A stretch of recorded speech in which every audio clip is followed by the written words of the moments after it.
Good evening everyone. बहुत बहुत स्वागत है सभी का करियर बिल स्कूल पर। और मैं हूं कुमार रवि। काफ़ी दिनों के बाद आज आपके सामने लाइव क्लास ले रहा हूं मैं। एक्चुअली इस बीच में स्वास्थ्य संबंधी समस्याओं से ग्रसित रहा मैं, तो आपके जो है दुआओं की वजह से जल्दी से रिकवरी हुई और आप लोगों के सामने उम्मीद करता हूं आप लोग भी सुरक्षित होंगे, स्वस्थ होंगे और जो कोविड गाइडलाइंस हैं सभी को फॉलो कर रहे होंगे और कहीं भी आपको जाने की कोई ज़रूरत नहीं है। इस समय कोशिश करिए कि आप अपने घर में ही रहिए। जब तक कोई बहुत ज़रूरी काम ना आ पड़े तब तक घर से बाहर कहीं ना निकलिए। Good evening Shalini, good evening everyone. नमस्ते नमस्ते मेहुल, नमस्ते बेटा। कैसे हैं आप? वर्षा, शमीर, गुड इवनिंग। तो जल्दी से सारे लोग जुड़ जाइए। नैना, नागेश, राम राम जी। हाँ, मैं अब ठीक हूँ और काफ़ी कुछ रिकवर कर लिया है मैंने। Sudesh, Jashandeep, good evening. Varsha, good evening. Okay, thank you. Priyanshu, okay. तो आप लोग कहीं घर के बाहर मत जाइएगा, मत निकलिएगा कहीं, ठीक है? कोशिश करिएगा कि आप अपने घर पर ही रहें और घर पर रहेंगे सुरक्षित रहेंगे। वर्षा, ओके सर, कुछ टेक्निकल प्रॉब्लम है। किस तरीके की टेक्निकल प्रॉब्लम है? सुनीता, मैं अब पहले से थोड़ा सा बेटर हूँ, क्लास लेने लायक हुआ हूँ, तो मैं क्लास लेने आया हूँ। ठीक, वैसे तो दिल्ली में कहीं इधर उधर आने जाने नहीं दिया जा रहा है, बट फिर भी कोशिश करके जैसे तैसे हम सारे लोग कोशिश कर रहे हैं कि एटलीस्ट स्टूडियो तक जरूर पहुंचे, आप लोगों की क्लास लें ताकि आप लोगों का इस दौरान कोई नुकसान ना हो। ब्लर हो रहा है थोड़ा सा। अच्छा, आप वीडियो क्वालिटी को इम्प्रूव कर सकते हैं। आप वीडियो क्वालिटी को इम्प्रूव करेंगे तो सही हो जाएगा। ठीक है, चलिए तो शुरू किया जाए, है ना? काफी दिन हो चुके हैं फिजिक्स की क्लास के हुए।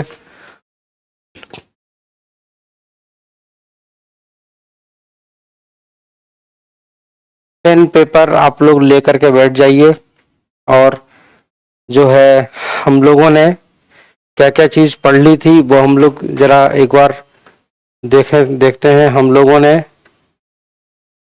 कूलॉम्स लॉ पढ़ लिया था।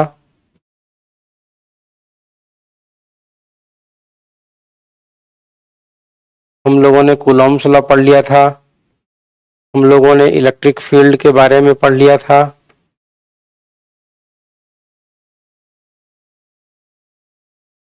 हम लोगों ने इलेक्ट्रिक फील्ड लाइंस के बारे में पढ़ लिया था।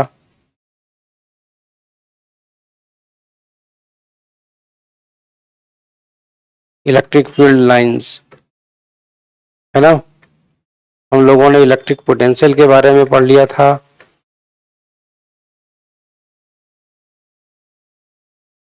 इलेक्ट्रिक पोटेंशियल के बारे में पढ़ लिया था हम लोगों ने, है ना? हम लोगों ने इतनी सारी चीजें पढ़ ली थी। हाँ, अच्छा शालिनी, आपके घर से थोड़ी सी दूर पर कोविड पॉजिटिव मिले हैं। हाँ, सुरक्षित रहिएगा, ठीक है? अच्छा अच्छा अच्छा मोहम्मद, हाँ ठीक है मोहम्मद, करवा देंगे, बिल्कुल भी बिल्कुल परेशान ना होना। और जो है इतनी चीजें मैंने करवा दी थी यहाँ पर उस दिन। आज हम लोग देखिए, आज हम लोग इलेक्ट्रिक लाइंस और मैग्नेटिक लाइंस के बारे में थोड़ी सी कंपैरिजन कर लेते हैं। इलेक्ट्रिक लाइंस और मैग्नेटिक लाइंस का कि इनमें क्या खास बात होती है, कुछ प्रॉपर्टीज हैं इनकी, तो वो हम लोगों को जानना बहुत ज़रूरी है, ठीक है? Properties of electric lines of force. Suraj class, अच्छा आदित्य क्लास बंद था। क्लास बंद इसलिए था बेटा क्योंकि यहाँ पर लॉकडाउन लग चुका था दिल्ली में और हम लोग भी कोविड पॉजिटिव हो चुके थे, तो इसलिए अब कुछ ठीक है हम लोग, ठीक है, क्लास ले रहे हैं।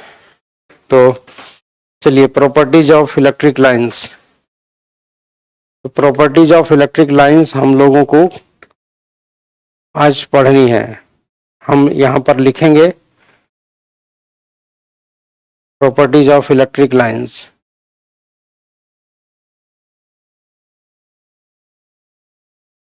Properties of electric lines of force.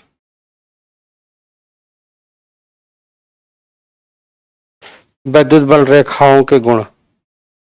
ठीक है, तो हाँ, अच्छा, क्वेश्चन मैंने दिया था, कोई बात नहीं, क्वेश्चन करवा देंगे, परेशान होने की जरूरत नहीं है।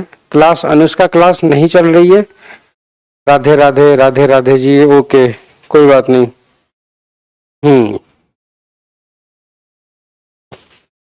क्लास चल रही है, क्लास चल रही है।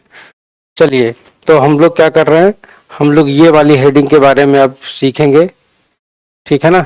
चलिए, तो इलेक्ट्रिक लाइंस ऑफ फोर्स। हाँ, तो पहला पॉइंट देखिएगा।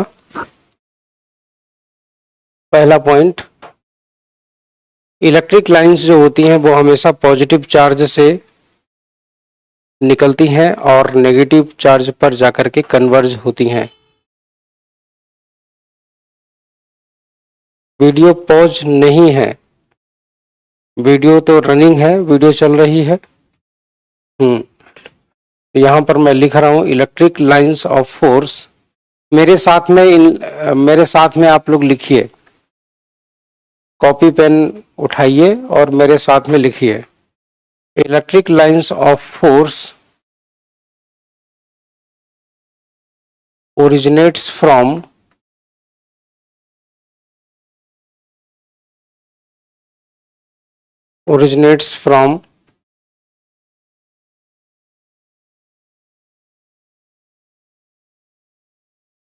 positive charge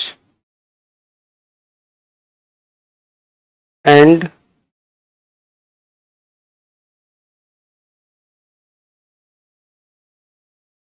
converges at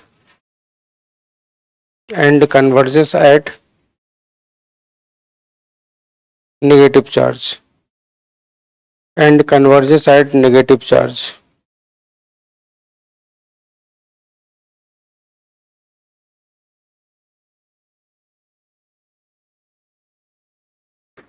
And converges at negative charge। ठीक है, हाँ, आप लोग मेरे साथ में लिखते चलिए तो अच्छा रहेगा। ठीक है, चलिए, तो ये हो गया, और इसके साथ में नोट्स भी आप लोग साथ में हमारे साथ बनाते रहिएगा, इस तरीके से ऐसे करके।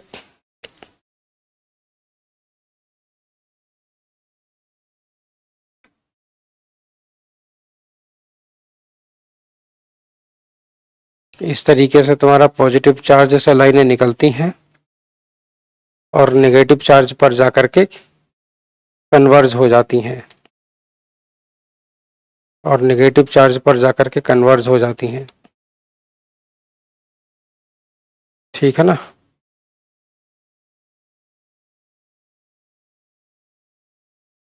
इस तरीके से, तो यहाँ पर अगर आप देखेंगे तो हमको ये चीज पता लग रही है। ठीक है, और चलिए, ये वाला पॉइंट अपना नोट कर लीजिए। और दूसरी चीज बताइए, दूसरी सबसे खास बात क्या है?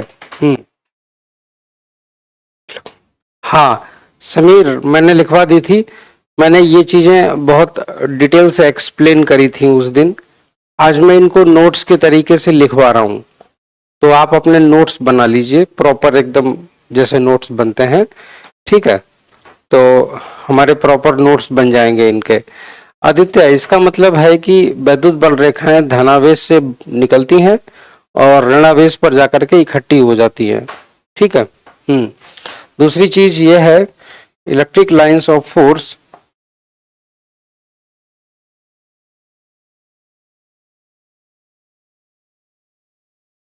Electric lines of force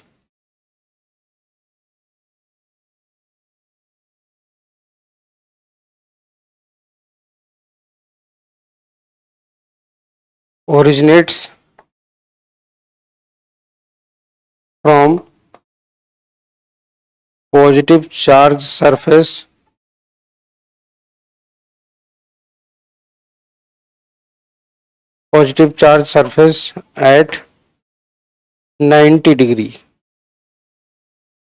at 90 degree and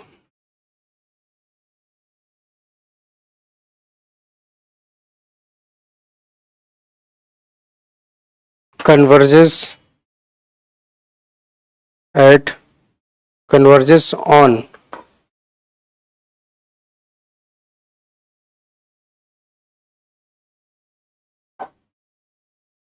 negative charge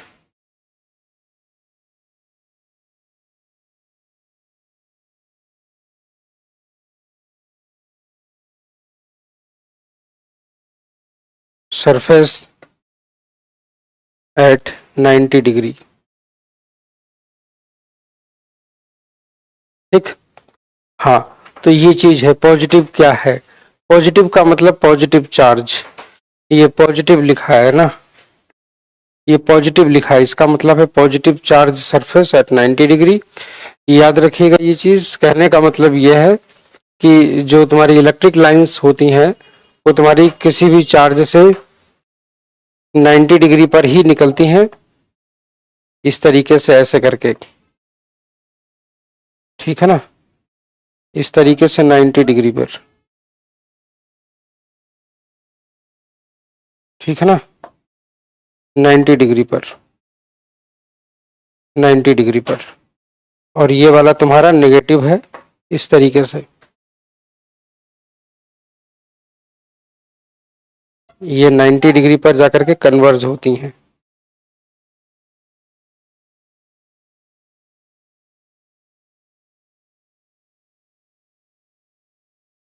ये कहने का मतलब ये है कि 90 डिग्री पर ही जाकर के ये कन्वर्ज भी होती हैं।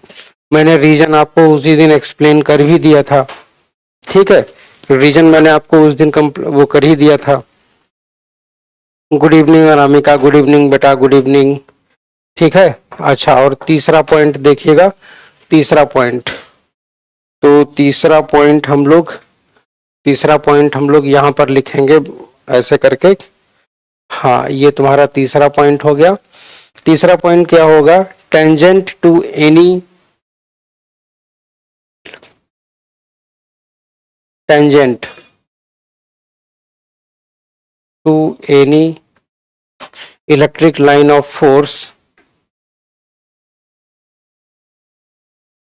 electric line of force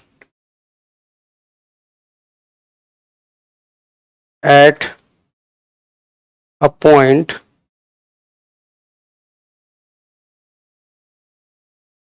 represents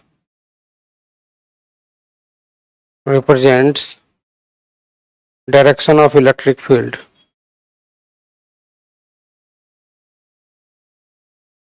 direction of electric field,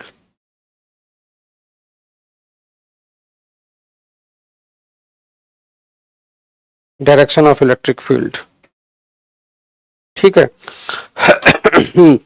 कहने का मतलब यह है कि कोई भी अगर इलेक्ट्रिक लाइन है, अगर कोई भी इलेक्ट्रिक लाइन है, सपोज दैट, मान लीजिए ऐसे करके, मान लीजिए अगर कोई भी इलेक्ट्रिक लाइन इस तरीके से जा रही है और किसी पॉइंट पर अगर किसी पॉइंट पर कोई भी एक टेंजेंट लाइन अगर खींच दें, अगर किसी भी पॉइंट पर एक टेंजेंट लाइन खींच दें इस तरीके से, तो इसका ये मतलब हो जाएगा,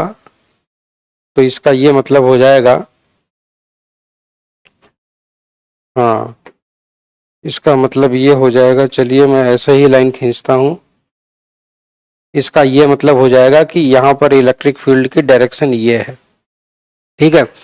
तो ये टेंजेंट लाइन है, इसको हम लोग टेंजेंट लाइन बोलते हैं, हिंदी में इसे बोलते हैं स्पर्श रेखा, ठीक है ना। तो ये चीज होती है। वर्ड कट रहा है, वर्ड कौन सा कट रहा है?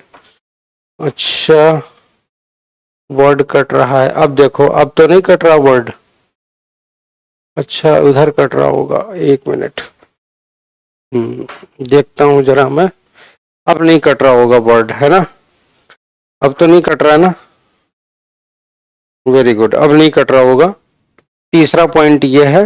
और ओके, टाइम ले लीजिए, टाइम ले लीजिए, बिल्कुल लिखने का टाइम ले लीजिए।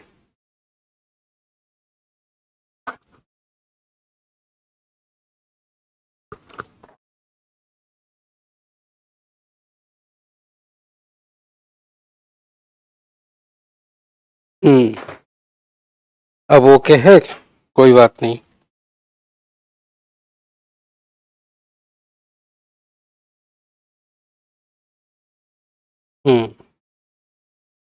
नमस्ते मेहुल, नमस्ते बेटा, नमस्ते।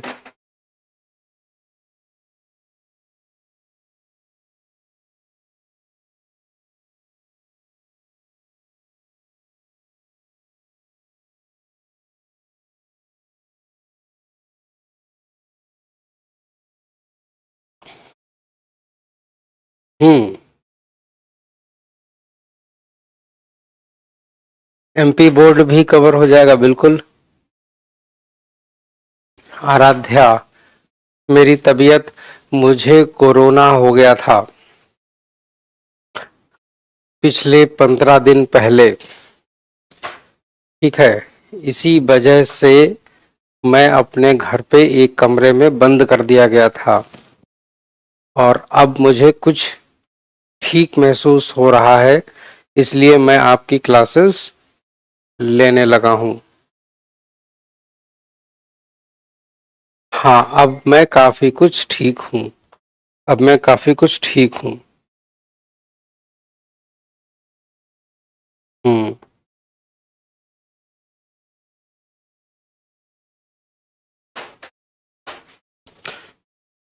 जी जी आराध्या, ठीक है, तो चलिए, ये वाला तीसरा वाला पॉइंट हो गया। अब चौथा वाला पॉइंट हम लोग लिखते हैं, ठीक है ना। अब हम लोग फोर्थ पॉइंट लिखेंगे। फोर्थ वाला देखिएगा। हाँ, तीसरा वाला पॉइंट ये हो गया। अब फोर्थ वाला पॉइंट, टू इलेक्ट्रिक लाइंस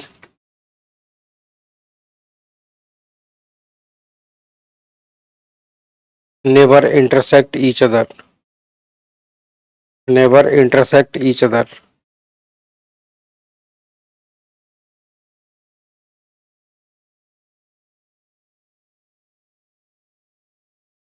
दो लाइनें कभी भी एक दूसरे को कट नहीं करती हैं। इफ, अगर वो, if if they are assumed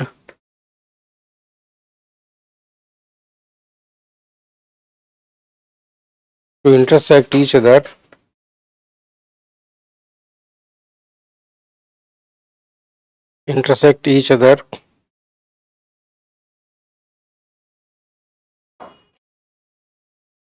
there will be two tangent line,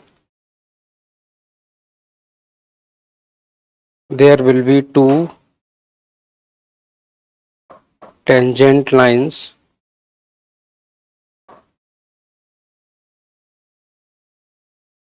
at point of intersection.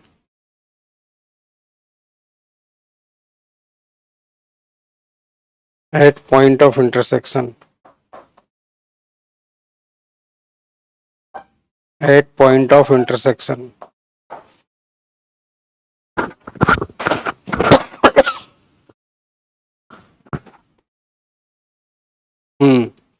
Point of intersection, which is impossible.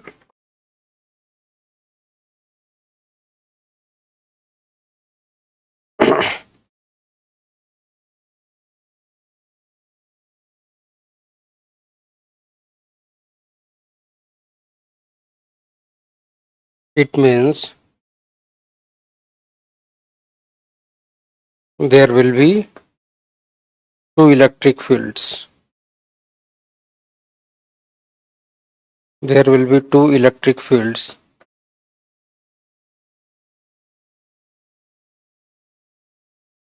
at same point.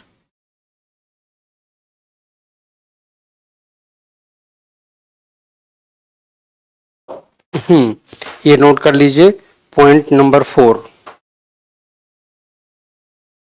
Mehul, आज मैं इलेक्ट्रिक फील्ड और मैग्नेटिक फील्ड की दोनों की लाइंस की कंपैरिजन करवा रहा हूँ। तो ये दोनों आप लोग नोट करते चलिए। मैंने पूरी नहीं लिखवाई थी, मैंने जो जो चीज़ें लिखवाई थी वो पूरी अभी नहीं लिखवाई थी। काफ़ी कुछ चीज़ें हैं जो आज लिखनी है। ठीक है, तो ये 5वां पॉइंट, 4 पॉइंट्स हो गए। 4 पॉइंट्स लिख लीजिए, मेरे साथ साथ लिखते चलिए ताकि आप लोग जो है नोट्स भी आप लोगों के प्रॉपर बनते चलें।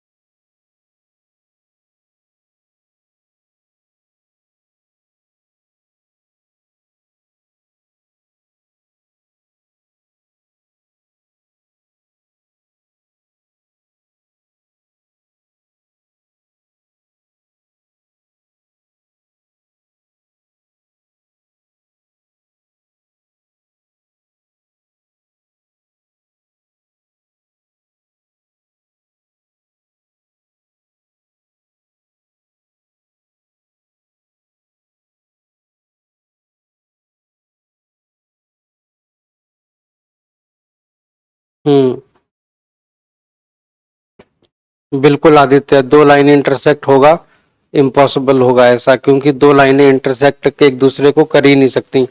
अगर दोनों लाइनें एक दूसरे को इंटरसेक्ट करेंगी अगर दोनों लाइनें एक दूसरे को इंटरसेक्ट करेंगी तो ऐसा माना जाएगा कि जो इंटरसेक्शन पॉइंट है वहां पर 2 टेंजेंट लाइन खींची जा सकती हैं। अगर यहाँ पर 2 टेंजेंट लाइन खींची जा सकती हैं, एक तुम्हारी टेंजेंट लाइन ये वाली हो गई और दूसरी वाली तुम्हारी टेंजेंट लाइन ये वाली हो गई, तो 2 टेंजेंट लाइन का मतलब हो गया 2 इलेक्ट्रिक फील्ड। तो 2 इलेक्ट्रिक फील्ड एक ही पॉइंट पर कैसे पॉसिबल हो सकती है? विकास सर जी, फिजिक्स में फुल मार्क्स नहीं देते हैं बोर्ड में। फिजिक्स में एक्चुअली कोई भी वो सब्जेक्ट जिसमें थोड़ी सी भी थ्योरी आती है तो 100% मार्क्स नहीं मिलते हैं, बट सुना है मैंने कि सीबीएसई में 100% मार्क्स मिल जाते हैं। ठीक है, मैं तो यूपी बोर्ड से पढ़ा हुआ हूँ, तो वहाँ पर तो पूरे मार्क्स कभी मिलते ही नहीं थे किसी को। हमारे टाइम पर तो मतलब मार्क्स ही नहीं आते थे बहुत अच्छे लोगों के, कितना भी कोई बहुत बड़ा 30 मार्का हो बहुत ज़्यादा अच्छे मार्क्स पहले नहीं आते थे। ठीक है, तो ये हो गया। अच्छा, दूसरी चीज, if electric field is zero at any point, then there will be no electric lines.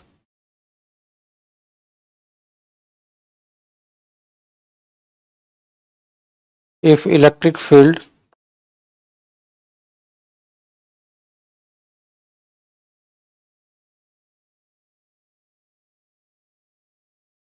at any point is zero, then if electric field at any point is zero, then there will be no electric lines. There will be no electric lines. Electric lines, जहां पर electric field zero होगी वहां पर electric lines नहीं होंगी। जहां पर electric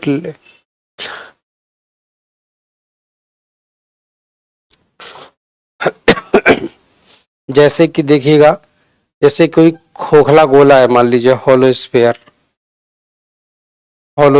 है, ये हॉलो स्फेयर, ठीक है ना। तो हॉलो स्फेयर के अंदर अगर इसको किसी इलेक्ट्रिक फील्ड में रख भी दिया जाए, मान लीजिए, ठीक है, तो इलेक्ट्रिक फील्ड में रख दिया जाए तो इससे इलेक्ट्रिक लाइनें ऐसे करके जाएंगी, ऐसे करके यहां से बाहर निकल जाएंगी, ऐसे करके यहां से बाहर निकल जाएंगी। अंदर इलेक्ट्रिक फील्ड कितनी होगी? जीरो। तो अंदर इलेक्ट्रिक लाइंस कितनी होंगी? जीरो। अंदर इलेक्ट्रिक लाइंस जीरो होंगी। आदित्य,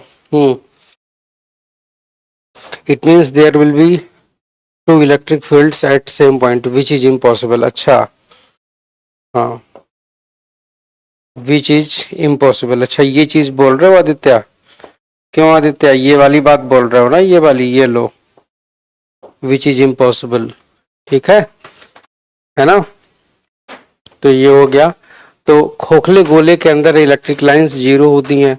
हम लोग जब अभी अगला चैप्टर जब हम लोग पढ़ेंगे ना, तो उसमें ये चीज हम लोग जानेंगे कि किसी खोखले गोले में, किसी हॉलो कंडक्टिंग स्फीयर में अंदर इलेक्ट्रिक फील्ड तुम्हारी टोटल जीरो होती है।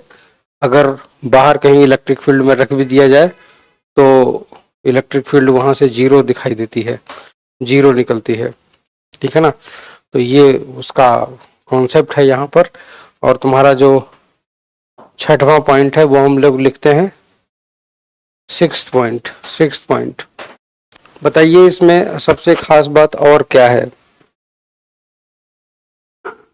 हम्म, देखिए मैंने आपको एक चीज बताई थी, number of electric lines per unit area. Number of electric lines per unit area represents the electric field intensity. ठीक है ना? Number of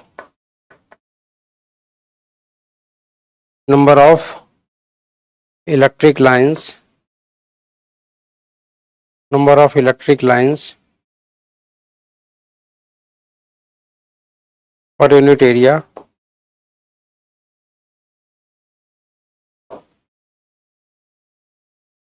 or number of electric lines per unit area is equal to electric field intensity। Electric field intensity.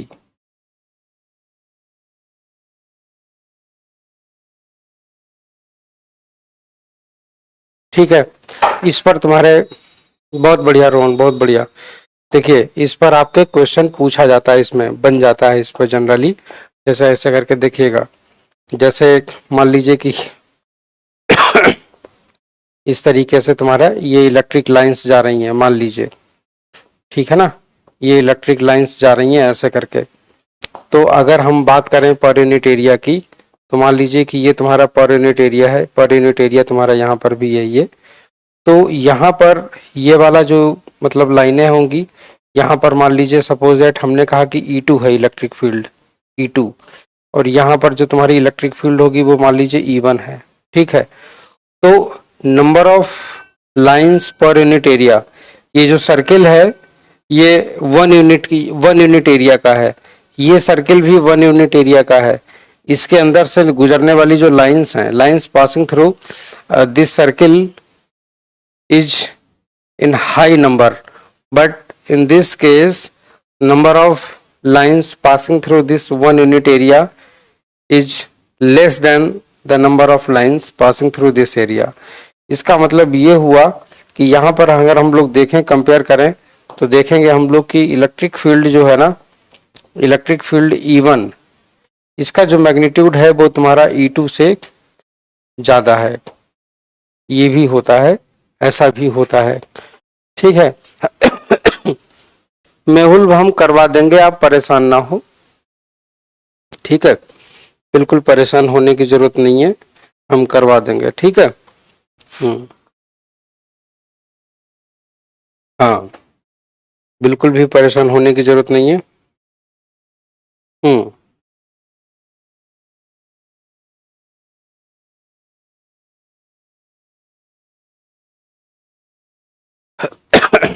चलिए, तो ये इतनी इतनी properties हो गई। इसके अलावा अब मैग्नेटिक लाइंस से डिफरेंट कैसे होती हैं वो हम लोग देख लेते हैं, है ना?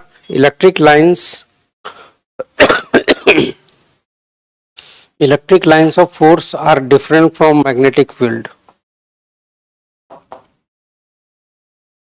Electric lines of force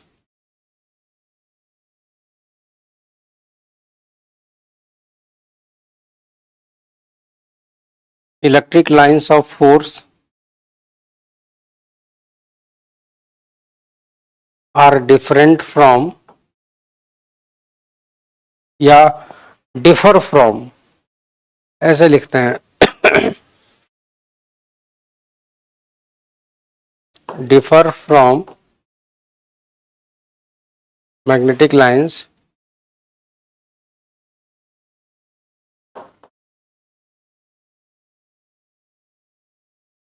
magnetic lines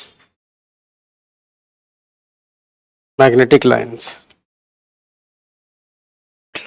ठीक है, तो कौन कौन से पॉइंट्स पर वो इनसे डिफर करती हैं? मतलब ये 7वां पॉइंट है तुम्हारा, और 7वें का ए पॉइंट। बताइए आदित्य, हमारे नोट्स तुम बनाते रहो, जो हम यहाँ पर आपको पढ़ा रहे हैं तो वो भी साथ में आप बनाते रहिए, ठीक है ना? वो भी आप साथ में बनाते रहिए। हमारे नोट्स या किसी बुक से भी आप लोगे तो भी बात वही है। देखिए, तो तुम्हारा इसमें देखिए खास बात क्या होती है कि पॉजिटिव चार्ज तुम्हारा मान लीजिए ये है और नेगेटिव चार्ज मान लीजिए ये है, ठीक है? पॉजिटिव चार्ज से तुम्हारा लाइनें ऐसे करके निकलती हैं और ऐसे करके जाती हैं। पॉजिटिव चार्ज से इस तरीके से लाइनें निकलती हैं और इस तरीके से ऐसे ऐसे ऐसे ऐसे ऐसे ऐसे करके तुम्हारी लाइनें जाती हैं, ठीक है ना? इस तरीके से मैं थोड़ी सी कोशिश करूं कि ये परपेंडिकुलर ला सकूं। परपेंडिकुलर, हाँ अब ठीक है। तो इस तरीके से तुम्हारी जो लाइनें हैं तो तुम्हारी परपेंडिकुलर आकर के यहाँ पर गिरती हैं, इस तरीके से ऐसे करके, इस तरीके से, ठीक है ना? ये लूप नहीं बनाती। बट जब हम लोग बात करते हैं मैग्नेटिक लाइंस की, मैग्नेटिक लाइंस के बारे में आपने 10th क्लास में पढ़ा होगा। मैग्नेटिक लाइंस के बारे में 10th क्लास में आपने पढ़ा होगा। मैग्नेटिक लाइंस जो होती हैं वो नॉर्थ पोल से निकलती हैं, साउथ पोल पर जाती हैं। नॉर्थ से निकलती हैं, साउथ पर जाती हैं। नॉर्थ से निकलती हैं, साउथ पर जाती हैं। नॉर्थ से निकलती हैं, साउथ पर जाती हैं। मगर इनमें एक खास बात और होती है, और वो ये होती है कि मैग्नेटिक लाइंस जो होती हैं वो लूप बनाती हैं, लूप। आप लोग देखेंगे मैग्नेटिक लाइंस जो होती है ना वो लूप बनाती हैं, लूप, इस तरीके से। मगर कभी भी इलेक्ट्रिक लाइंस लूप नहीं बनाती। लूप का मतलब होता है पूरा चक्र बना लेती हैं, ये ऐसे करके, इस तरीके से ऐसे करके ऐसे पूरा लूप बना लेती हैं। ये इनकी खास बात होती है, ठीक है? तो यहां पर मैं ये चीज भी लिखूंगा, electric lines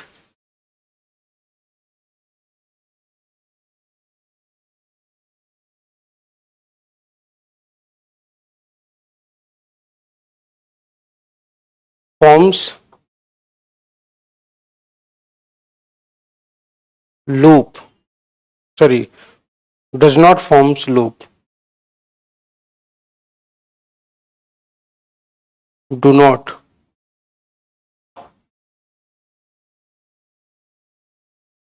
not form loop, but magnetic lines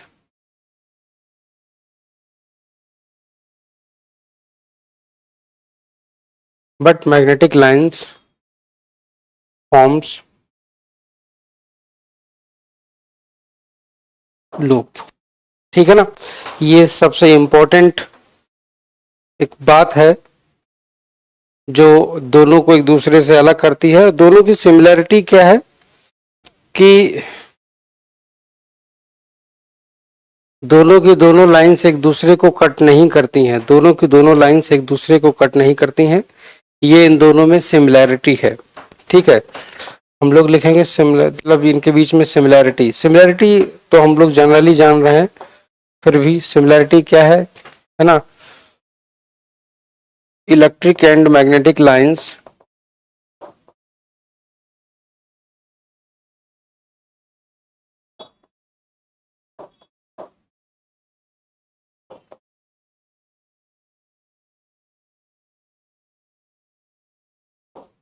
do not cut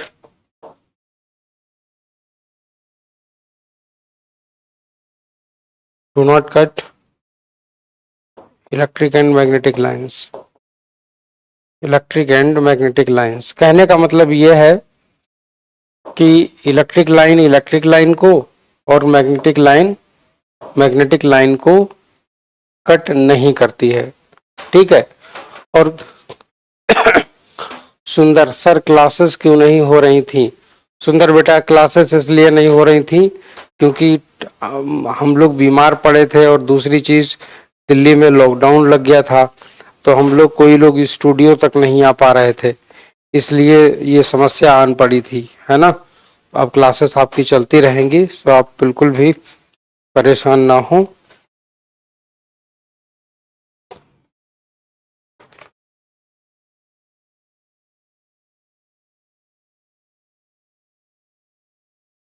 hmm.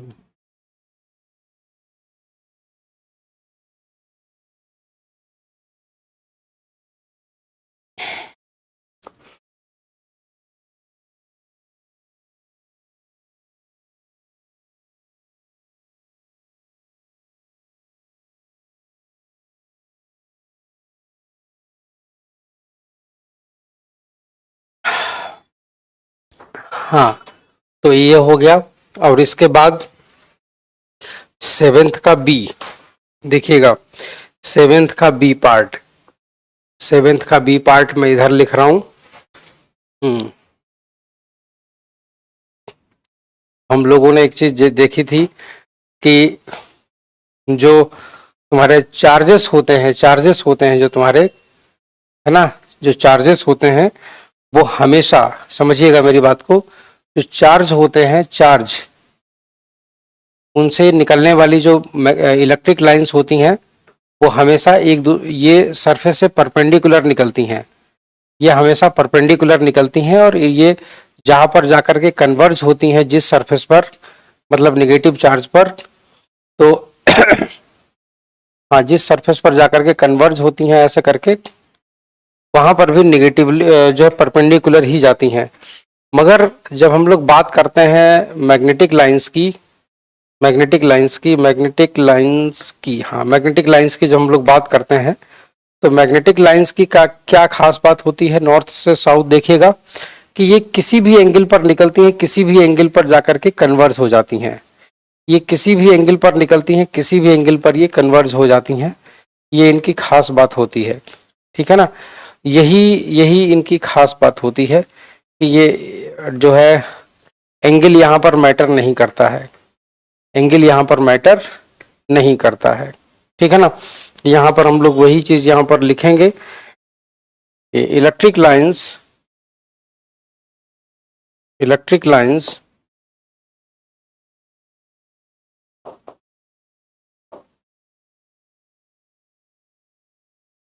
emerge or terminate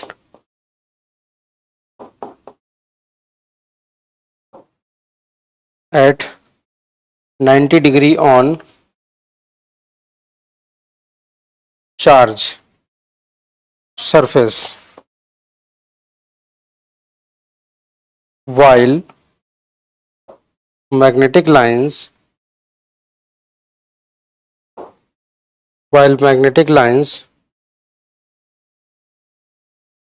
can emerge or terminate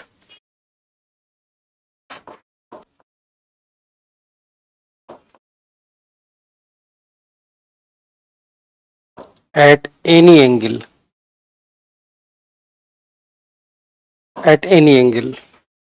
ठीक है ना। बुक कौन सी लें आप? आपके स्कूल में कोई भी बुक जो आप लोगों को बताई गई हो?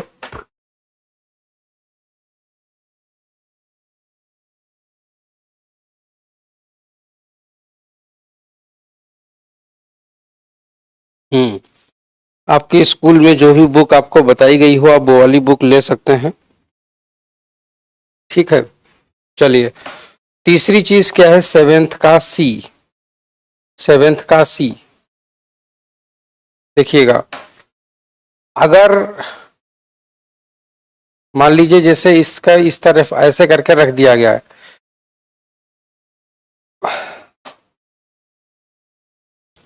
सपोज दैट, मतलब इस तरीके से कहीं रख दिया गया इसको, और लाइनें मान लीजिए इस तरीके से ऐसे करके निकल रही हैं यहाँ से ऐसे करके, ठीक है, तो अंदर इलेक्ट्रिक फील्ड तुम्हारी जीरो होगी। चलो ठीक है, ऐसा हो सकता है, ऐसा पॉसिबल है तुम्हारा, ठीक है। बट ये कोई कंडक्टर है मान लीजिए, ठीक है, बट जब कभी भी हम लोग मैग्नेटिक लाइंस के बारे में बात करते हैं, मैग्नेटिक लाइंस के बारे में बात करते हैं, तो मैग्नेटिक लाइंस के बारे में ऐसा जरूरी नहीं होता कि उनके कि मैग्नेट के अंदर इलेक्ट्रिक लाइंस जीरो हों, ठीक है ना। मैग्नेटिक लाइंस के अंदर लाइन मैग्नेटिक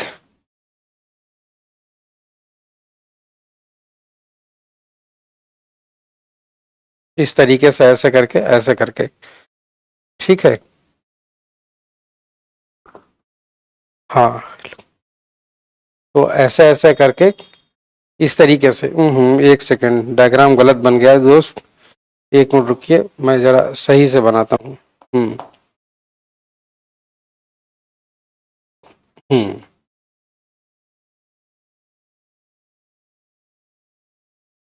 इस तरीके से ऐसे करके मैं लाइनें थोड़ा सही से बना दूं, हाँ, इस तरीके से ऐसे ऐसे ऐसे ऐसे ऐसे ऐसे ऐसे, यूं यूं यूं यूं, और ये यूं यूं यूं यूं।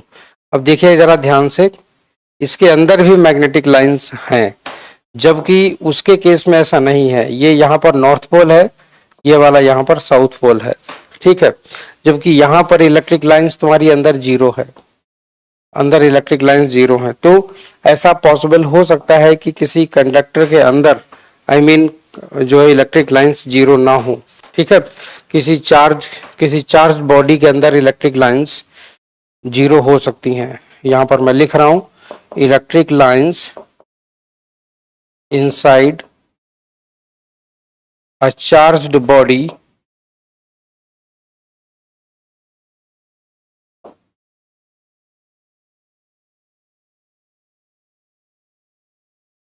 can be equal to zero, can be zero, but can be zero, but magnetic lines inside bar magnet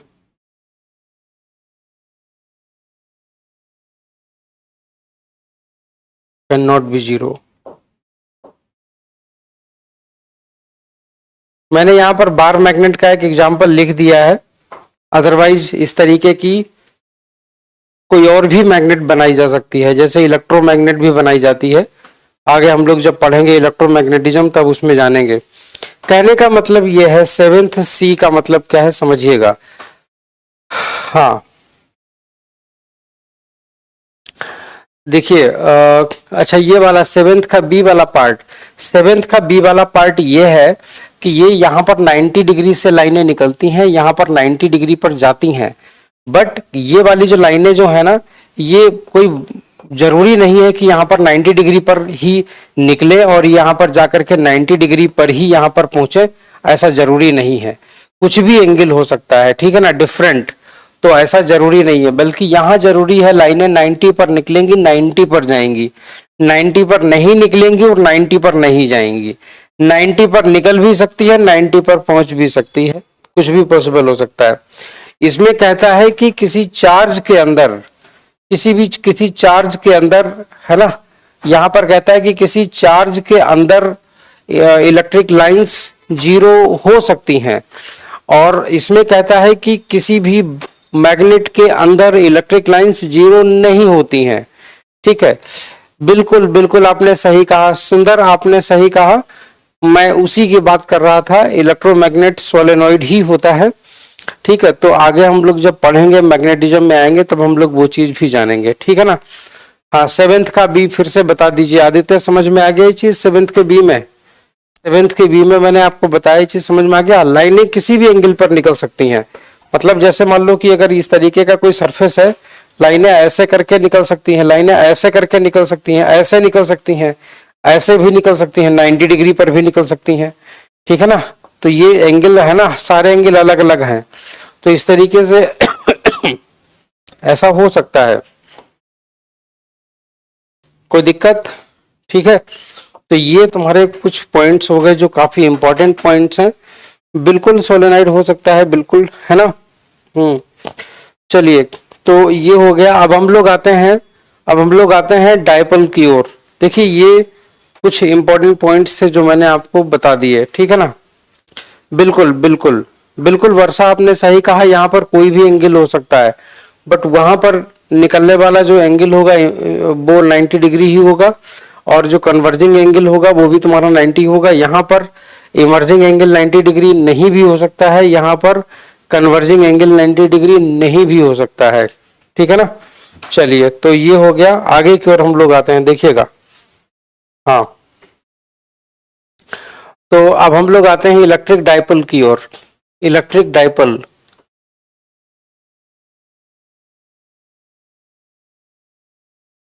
electric dipole, electric dipole, ठीक है। इलेक्ट्रिक डाइपोल क्या होता है, बताइए जरा मुझे कोई। हाँ, इलेक्ट्रिक डाइपोल क्या होता है?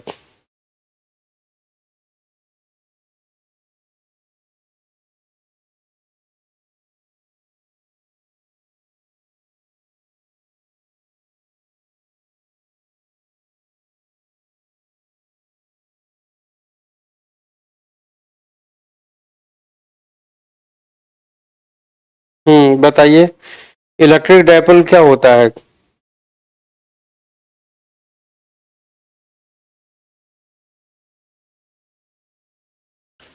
डाई का मतलब होता है दो, और पोल का मतलब होता है टर्मिनल्स। जहां पर समीर बोल रहे हैं, सर मैग्नेटिक लाइन में इमर्जिंग एंगल और कन्वर्जिंग एंगल इक्वल होगा क्या? अगर लाइन सेम है तो, अगर लाइन सेम है तो, और बार मैग्नेट जिसके दोनों टर्मिनल्स की इंटेंसिटी, आई मीन जो ताकत है, वो स्ट्रेंथ है, वो सेम होनी चाहिए। समीर, तुम्हारा क्वेश्चन वैसे बहुत अच्छा है, नो डाउट। मैंने बोला ना, अगर लाइन सेम है तो सेम एंगल पर पहुंच जाएगी। वर्षा, अच्छा, देखिए कोई बात नहीं। इलेक्ट्रिक डाइपोल, डाइपोल का मतलब होता है, देखिएगा, डाई का मतलब होता है दो, और पोल का मतलब होता है एक पॉजिटिव और एक तुम्हारा नेगेटिव, ये वाले दो, ठीक है ना। तो कहने का मतलब ये है, एक ऐसा सिस्टम, एक ऐसा सिस्टम जो कि एक छोटा सा पॉजिटिव चार्ज और एक ही उतना ही बड़ा और नेगेटिव चार्ज, दोनों कुछ दूरी पर रखे गए हों, इस तरीके से, दोनों कुछ दूरी पर ऐसे ऐसे करके रखे गए हों, ऐसे करके, ठीक है ना। तो ये तुम्हारा प्लस और ये तुम्हारा माइनस क्यू, ठीक। और इन दोनों की जो बीच की दूरी है वो है तुम्हारी एल, 2L। मान लीजिए इनकी जो बीच की जो दूरी है वो है तुम्हारी 2L, ठीक है ना। तो हम लोग ये बोलते हैं कि ये एक डाइपोल है, डाइपोल, ठीक है। इक्वल और अपोजिट चार्जेस कुछ डिस्टेंस पर रखे हुए होते हैं, तो इस तरीके का जो सिस्टम होता है उसे हम लोग बोलते हैं डाइपोल। बिल्कुल बिल्कुल आराध्या, बिल्कुल सही कहा आपने। हाँ, अ सिस्टम ऑफ, मैं यहां पर लिखता हूं, a system of two small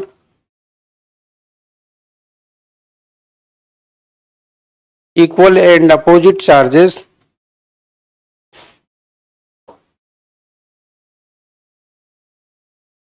equal and opposite charges separated by a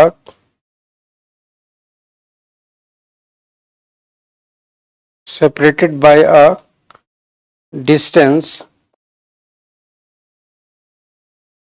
is known as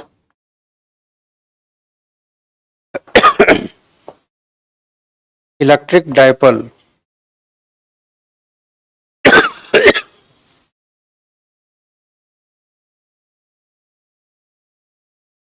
is known as electric dipole.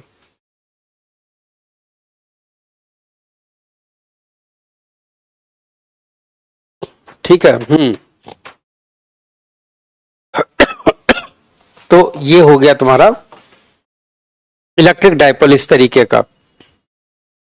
ठीक है, तो तुम्हारा इस तरीके का, जैसे इसके कई सारे एग्जाम्पल होते हैं, जैसे फॉर एग्जाम्पल तुम्हारा HCl मॉलिक्यूल,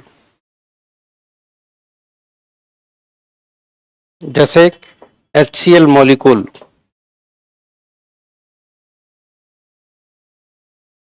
HCl मॉलिक्यूल एक पॉजिटिव एक तुम्हारा नेगेटिव। ठीक, ये तुम्हारा H हो गया, H प्लस, और ये तुम्हारा Cl माइनस हो गया।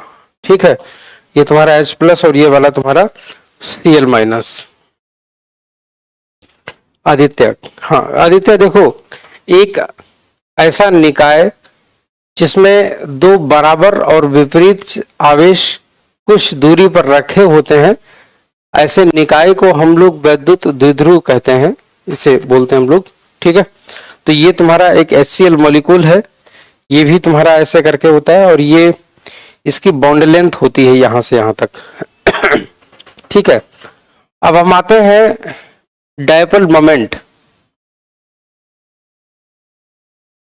डायपोल मोमेंट देखिएगा, डायपोल मोमेंट क्या होता है। पहली बात तो ये डायपोल मोमेंट होता क्या है, इसकी कैलकुलेट करने की हमको जरूरत क्यों पड़ी। ठीक है, डायपोल मोमेंट, मोमेंट जो वर्ड होता है मोमेंट, हाँ जो मोमेंट वर्ड होता है ये हमेशा वहां यूज होता है जहां पर किसी सिस्टम के रोटेट होने की टेंडेंसी होती है। किसी सिस्टम के रोटेट होने की जहां टेंडेंसी हो, कोई फोर्स लगे और वो रोटेट होने के लिए कोशिश करने लगे, ऐसे जगह पर मोमेंट शब्द का इस्तेमाल होता है।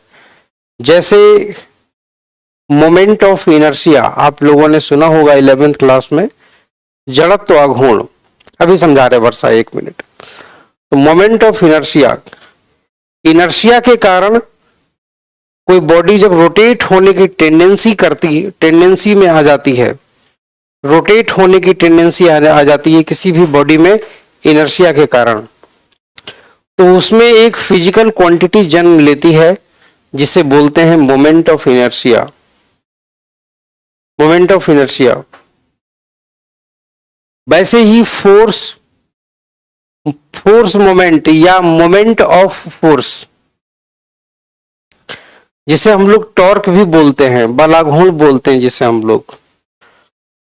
कोई भी बॉडी होती है, अगर हम उसे रोटेट करने की कोशिश करते हैं तो फोर्स लगाते हैं, तो जब हम फोर्स लगाते हैं तो रोटेट होने लगती है। तो जब वो बॉडी जब वो रोटेट होने लगती है तो हम लोग उस समय जो रोटेट होने की जब टेंडेंसी उसमें डेवलप हो रही होती है, तो वहां पर हम लोग एक वर्ड यूज करते हैं मोमेंट। फिजिक्स की लैंग्वेज में मोमेंट का मतलब यही होता है। ठीक है, वैसे ही यहां पर है डायपोल मोमेंट। तो डायपोल मोमेंट में मोमेंट क्या करेगा, यहां पर डायपोल मोमेंट में मोमेंट क्या करेगा, डायपोल जब कभी भी किसी इलेक्ट्रिक फील्ड में रखा जाएगा, जब ये डायपोल कभी भी किसी भी इलेक्ट्रिक फील्ड में रखा जाएगा तो रोटेट होने की कोशिश करता है, एक टेंडेंसी डेवलप होती है रोटेट होने की इसमें। इसीलिए उस समय इसके अंदर भी एक फिजिकल क्वांटिटी डेवलप हो जाती है जिसे बोलते हैं डायपोल मोमेंट, जिसे बोलते हैं dipole moment.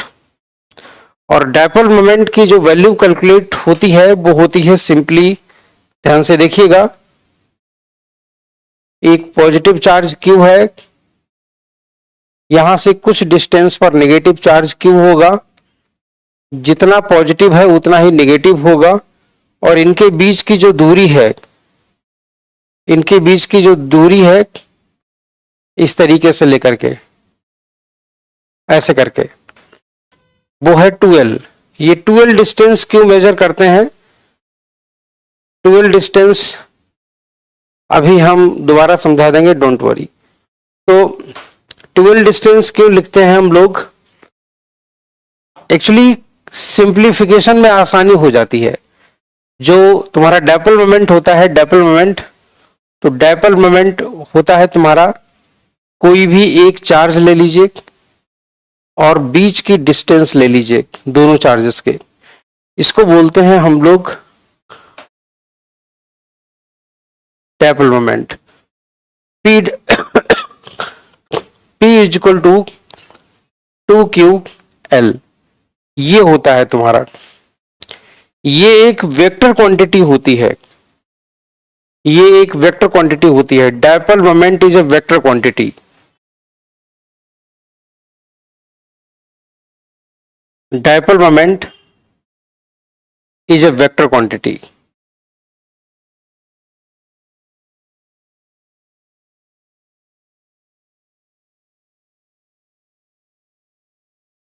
Dipole moment is a vector quantity, ठीक है। तो इसकी जो डायरेक्शन होती है, डायरेक्शन इसकी जो होती है,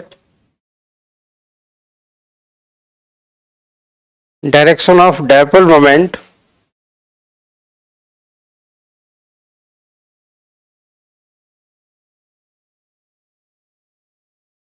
is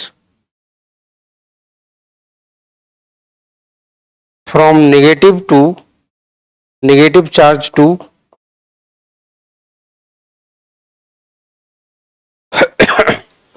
negative charge to positive charge।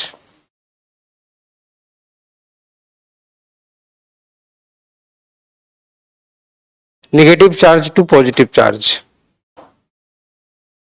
ठीक है। तो नेगेटिव चार्ज से पॉजिटिव चार्ज की ओर इसकी डायरेक्शन होती है, याद रखिएगा ये चीज। और मैं यहां पर ऐसे करके इसको दिखाई भी दे रहा हूं सो दैट कि जरा भी कंफ्यूजन ना हो, इस तरीके से ऐसे करके, ठीक। तो P is equal to 2qL और ये इसकी डायरेक्शन होती है, ठीक है। और इसकी यूनिट क्या होती है? इसकी यूनिट होती है कूलॉम मीटर। क्लास लगातार बार बार बंद हो जा रही है, ऐसा कैसे हो सकता है?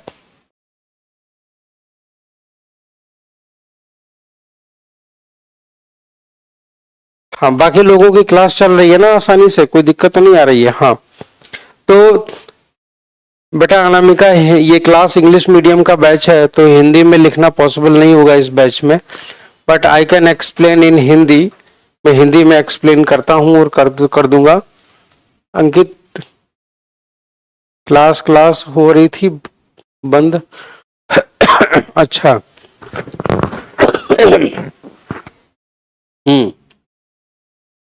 बेटा अभिराज, आप वीडियो क्वालिटी को थोड़ा सा इंप्रूव कर लीजिए, आपको साफ साफ दिखने लगेगा। कुछ नहीं, डायपोल देखिए, डायपोल, इलेक्ट्रिक डायपोल की अगर हम लोग बात करें, मेरे प्यारे बच्चा लोग मेरी बात समझिएगा।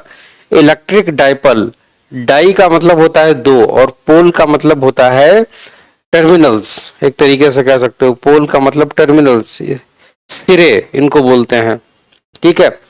इलेक्ट्रिक डायपोल की बात आती है तो इलेक्ट्रिक टर्मिनल्स होते हैं। वैसे ही मैग्नेटिक डायपोल भी होते हैं, नॉर्थ पोल साउथ पोल भी कह सकते हैं हम लोग उनको। तो इलेक्ट्रिक डायपोल में तुम्हारा एक पॉजिटिव चार्ज, एक तुम्हारा नेगेटिव चार्ज होता है। तो इलेक्ट्रिक डायपोल, तो इसीलिए इलेक्ट्रिक डायपोल क्या होता है, एक ऐसा सिस्टम होता है जहां पर दो इक्वल और अपोजिट चार्जेस किसी डिस्टेंस पर रखे होते हैं, एक दूसरे से थोड़ी सी दूर रखे होते हैं, थोड़ी सी दूर रखे होते हैं, ठीक है। और दूसरी चीज, इसके एग्जांपल्स जैसे कि HCl मॉलिक्यूल, NaCl मॉलिक्यूल, है ना।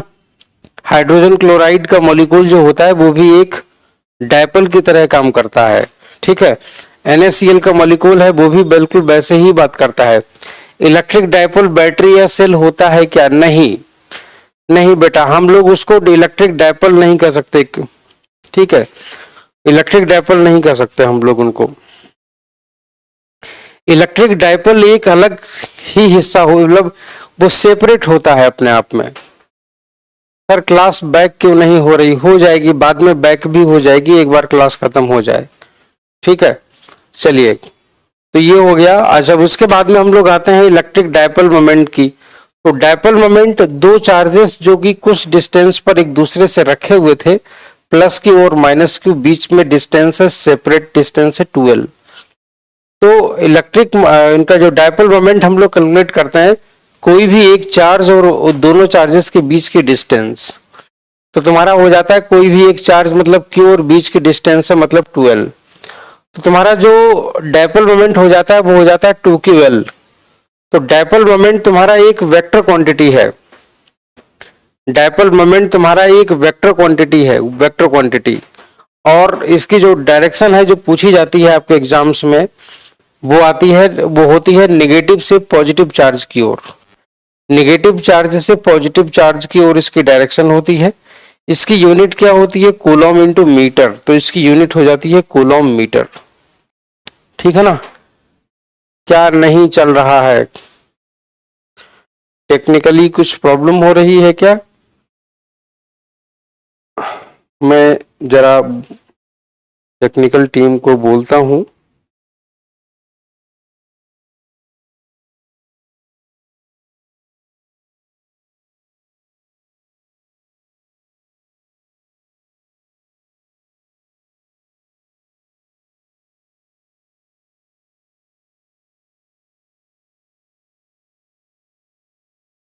हम्म, ठीक चल रही है, ओके चलिए।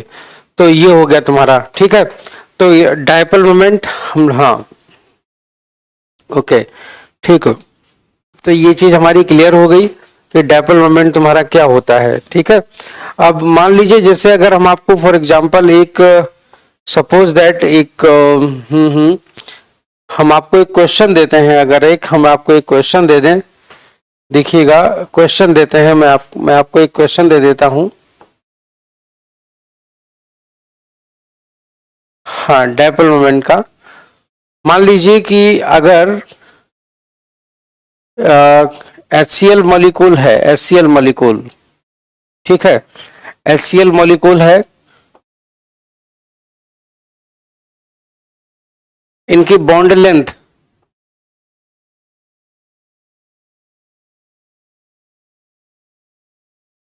इनकी बॉन्ड लेंथ है 10⁻⁻⁻10 मीटर,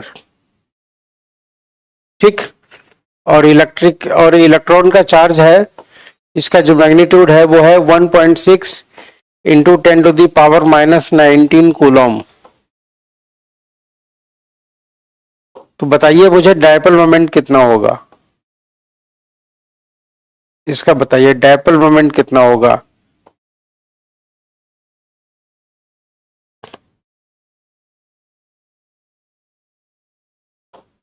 डायपोल मोमेंट कितना होगा? हम पूछ लेंगे, हम वो भी बता देंगे हम। चलिए बताइए मुझे डायपोल मोमेंट कितना होगा, इसका कैलकुलेट करके मुझे बताइए।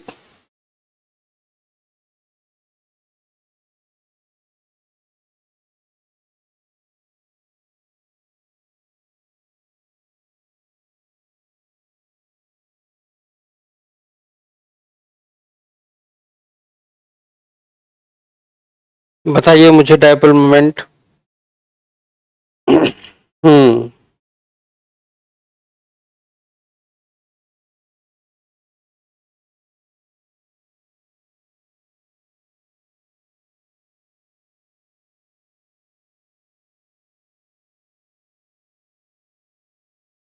क्वेश्चन ये है, HCl मॉलिक्यूल है और इसकी बॉन्ड लेंथ दी गई है 10⁻⁻10 मीटर, और कहा गया है कि इलेक्ट्रॉन का जो चार्ज है उसका मैग्नीट्यूड है 1.6 इंटू 10⁻⁻19 कूलम। कह रहा है कि डायपोल मोमेंट बताइए। आज शालिनी, आज कुछ क्या प्रॉब्लम हो रही है क्लास में? आप जो है, वैसे तो टेक्निकली सारी चीजें सही हैं इस समय। बताइए मुझे। हाँ, मुझे बताइए जल्दी से फटाफट, सही जवाब क्या होगा?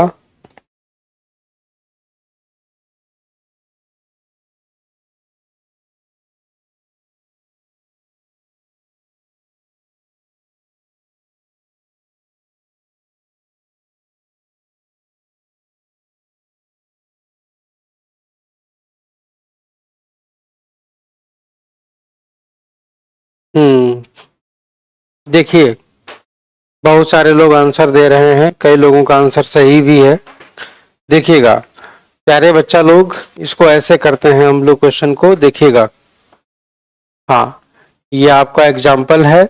मान लीजिए कि जो HCl का मॉलिक्यूल होता है, तो ये आपका H प्लस है और ये मान लीजिए आपका Cl माइनस है।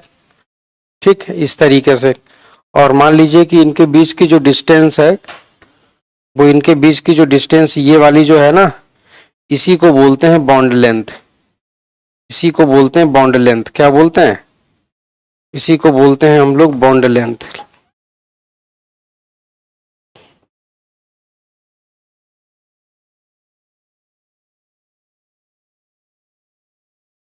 इसी को हम लोग बोलते हैं बॉन्ड लेंथ। ठीक है, तो अब बॉन्ड लेंथ जो होगी ना, वो तुम्हारी 12 कहलाएगी, 12 यहाँ पर। और वो तुम्हारी दी हुई है 10⁻⁻10 मीटर। वो तुम्हारी दी हुई है 10⁻⁻10 मीटर। ठीक है, इसी को 12 बोलेंगे हम लोग, बॉन्ड लेंथ को ही। अब मुझे बताइए कि P की वैल्यू अब कितनी होगी? थोड़ी थोड़ी सी मिस्टेक कर दी थी ना आप लोगों ने, अब नहीं करोगे। मतलब कहने का डायरेक्टली बता दोगे बिल्कुल सही सही।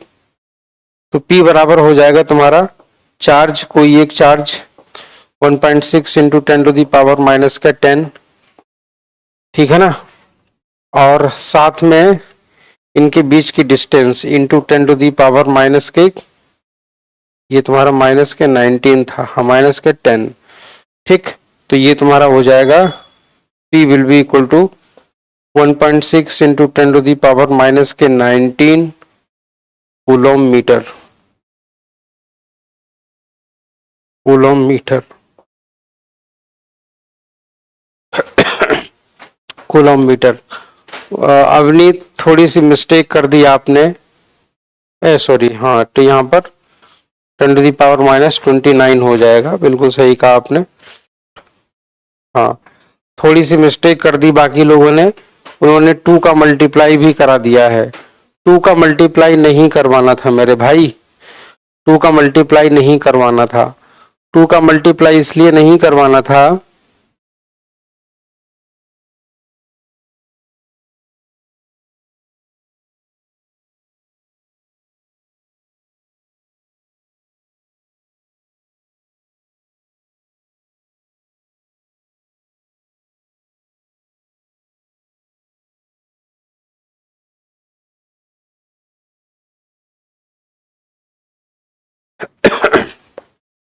समझ गए?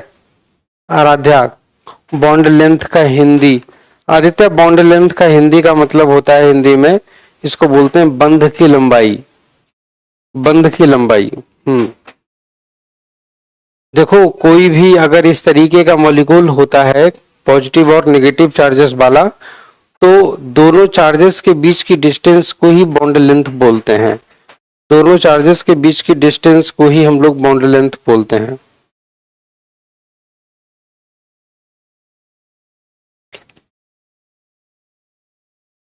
ठीक है, तो आई होप सो कि ये चीज आप लोग समझ गए होंगे। ठीक है, मान लीजिए जैसे हम आपको एक क्वेश्चन और दे देते हैं। ठीक है, एक क्वेश्चन मान लेते हैं कि H2O पानी का मॉलिक्यूल है। पानी का मॉलिक्यूल है, ठीक है ना। तो पानी का मॉलिक्यूल इस तरीके का होता है, इस तरीके का होता है। मान लीजिए कि इस पर प्लस, इस पर प्लस, इस पर माइनस माइनस चार्ज है। ठीक, अब ये वाली जो डिस्टेंस है, ये वाली यहां से यहां तक की, ये मान लीजिए 2 इंटू 10⁻⁻10 मीटर है। 2 इंटू 10⁻⁻10 मीटर। ठीक, अब मुझे बताइए कि इसका डायपोल मोमेंट ये वाले का कितना होगा।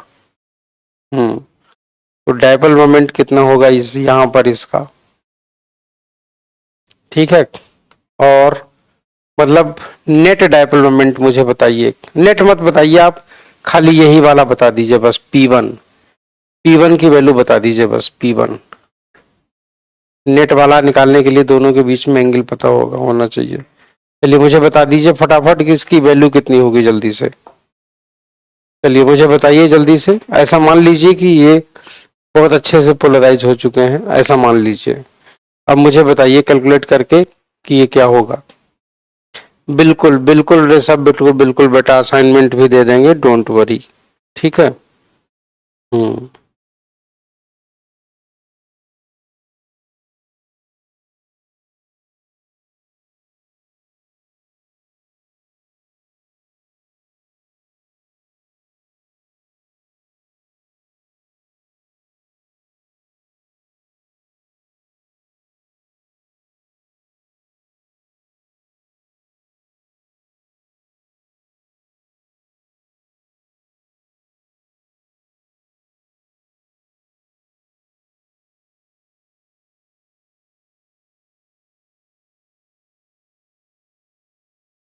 हम्म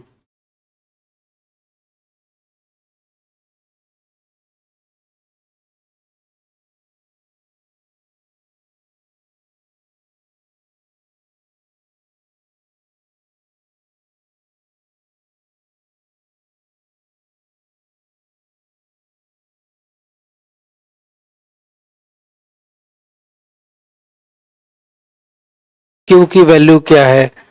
देखिए अब इतना आपको दिया गया है, इतना आपको दिया गया है, अब आप पता करिए।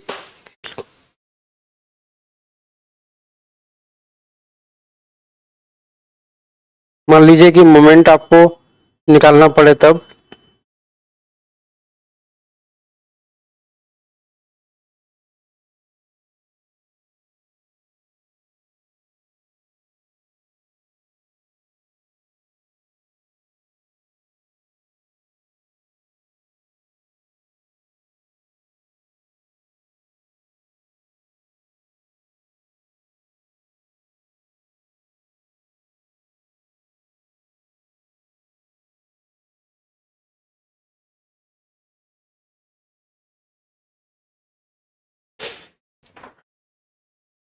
यहां पर इक्वल चार्जेस नहीं है,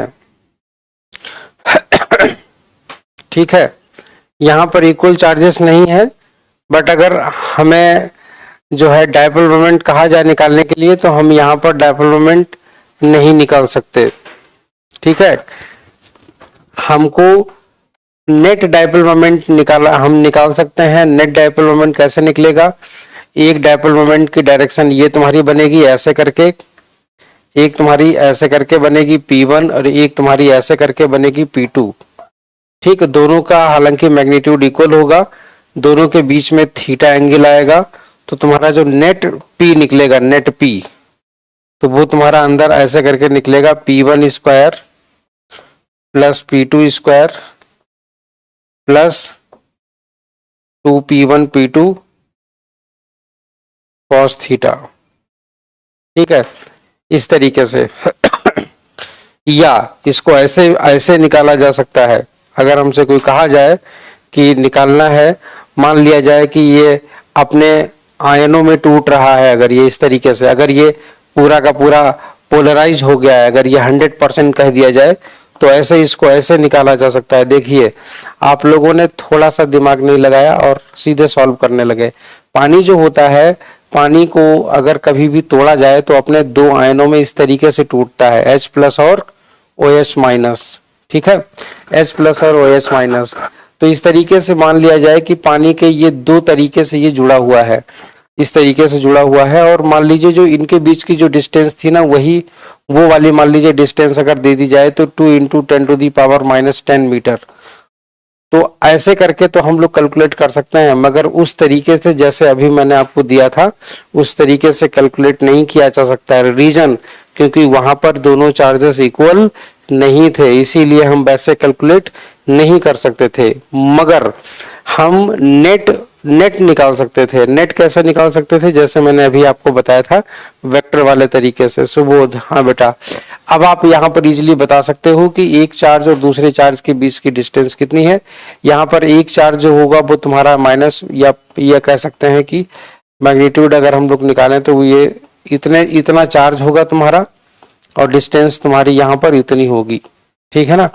और यहाँ पर तुम्हारी डिस्टेंस इतनी होगी इसके बीच में। अब हम लोग यहाँ पर P बराबर निकाल सकते हैं।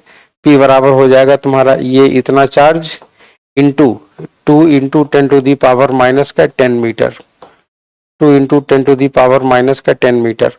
तो यहाँ से P बराबर तुम्हारा हो जाएगा कितना 1.6 into 10 to the power minus के 19 into 2 into 10 to the power minus के 10 मीटर। ठीक है ना। तो ये हो गया तुम्हारा P। ठीक है। तो अब मुझे बताइएगा अब इसका मल्टीप्लाई कितना हो जाएगा 3.2 into 10 to the power minus का 29 कूलम मीटर। ऐसे हम लोग निकाल सकते हैं coulomb into metre.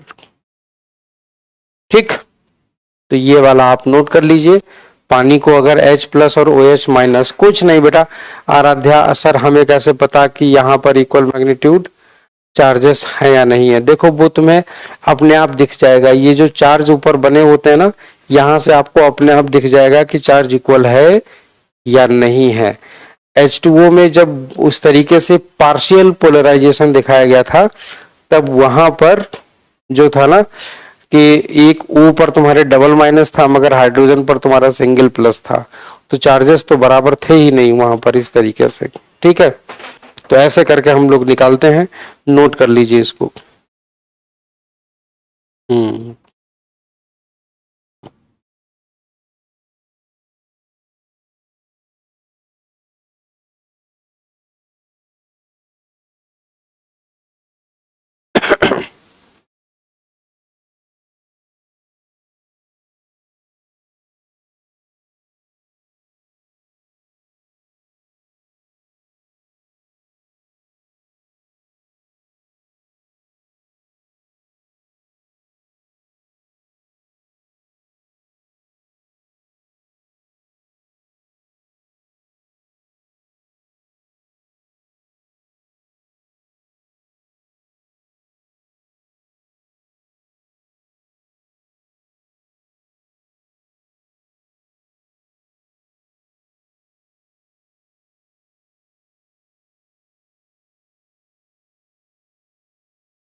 Very good. चलिए तो ये हो गया।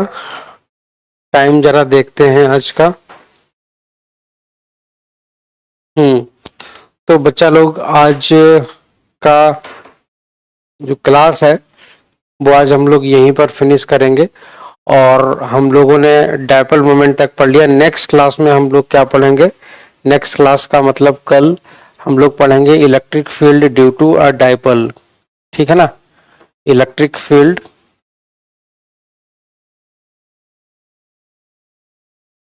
Field due to a dipole.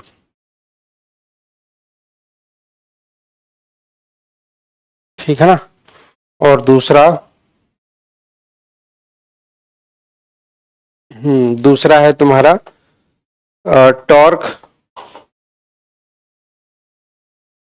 Developed in dipole. Torque developed in dipole. ठीक है। हाँ आदित्य मैं क्वेश्चन दे दो जरा हमें, अगर क्वेश्चन अभी दोगे कैसे। चलिए कोई बात नहीं, मैं इकट्ठे करवा दूंगा। मैं जो है वो क्वेश्चन अभी मेरे पास में नहीं है एक्चुअली में। मैं जो लास्ट क्लास में क्वेश्चन दिया था वो वाला, और जो आज हमने पढ़ाया है इसके, और जो कल पढ़ाएंगे इसके, तो कल सभी के लगभग क्वेश्चंस कल हम लोग करवा लेंगे। ठीक है। कोई बात नहीं, परेशान मत होइए। वर्षा, रोहन, आदित्य, अंकित, रोहन, हाँ हम लोग कल कर लेंगे क्वेश्चन वो वाला। ठीक है, नेक्स्ट क्लास में। और स्क्रीनशॉट नहीं ले पा रहे हैं, कोई बात नहीं, नोट कर लेना, ऐसे ही नोट कर लीजिएगा। ठीक है। एक्चुअली जैसे अब मैं काफ़ी देर से खड़ा हूँ और बीमारी से अभी निकल के आया हूँ, तो थकान भी हमें अच्छी खासी हो गई है। ठीक है। अभी टाइम लगेगा आराध्या, अच्छे से पढ़ो आराम से, है ना। ऐसे पढ़ो। देखो मेरा मोटो सिर्फ वो नहीं है कि आपको सिर्फ बोर्ड एग्जाम का पढ़ा के और आपसे कह दूं टाटा। मेरी कोशिश रहेगी कि बोर्ड एग्जाम में टॉप करो आप लोग, ठीक है ना। और कॉम्पिटिटिव एग्जाम्स में या फिर नीट, आईआईटी, एनडीए या जो भी आपका टारगेट हो 10+2 लेवल पे, आप वहां भी अच्छा स्कोर करो। तो उस तरीके से पढ़ा रहा हूं मैं, ताकि आप, है ना। ठीक है, मैं बाद में बोल दूंगा आदित्य, मैं बोल दूंगा, ठीक है। Thank you so much, thank you so much, बिल्कुल थैंक यू सो मच। चलिए वर्षा, शालिनी, आराध्या, समीर, ठीक है। तो हम लोग, हाँ thank you so much Avni, thank you so much. चलिए हम लोग कल फिर मिलेंगे, ठीक है। Bye bye, take care, love you बेटा।